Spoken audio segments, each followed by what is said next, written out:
Hello friends, Indrani's কিচেনে আপনাদের স্বাগত। চলে এসেছি আরও একটি নতুন রেসিপি নিয়ে। আজ আলু দিয়ে খুব সিম্পল একটি রেসিপি করে আপনাদের দেখাবো।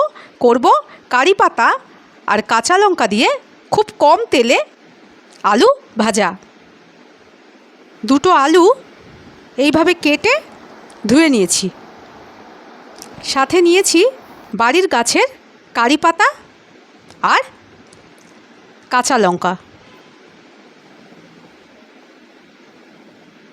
গরম জল বসিয়ে দিয়েছি, নুন আর হলুদ গুঁড়ো দিয়ে দিচ্ছি।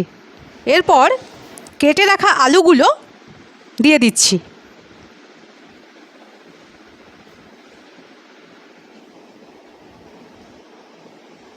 এবার একটু নেড়ে দিচ্ছি। আলু সিদ্ধ হয়ে গেছে, এবার একটু নেড়ে দিচ্ছি। সিদ্ধ করা আলু জল ঝরিয়ে একটি নেটে রেখে দিয়েছি। গরম তেলে সর্ষে ফোড়ন দিয়ে দিচ্ছি। এরপর কারি পাতা দিয়ে দিচ্ছি।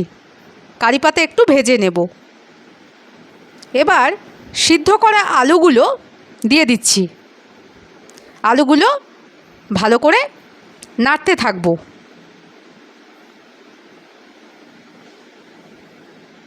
এবার নুন দিয়ে দেব, তারপর আবার নাড়তে থাকবো। এবার কাঁচা লঙ্কা দিয়ে দেব।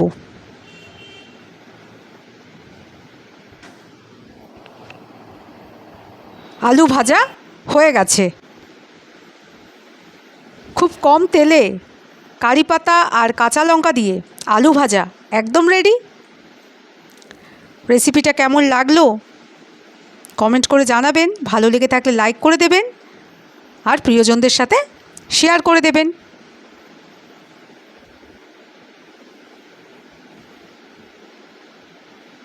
সবাই খুব ভালো থাকবেন। ভিডিওটা এখানেই শেষ করছি।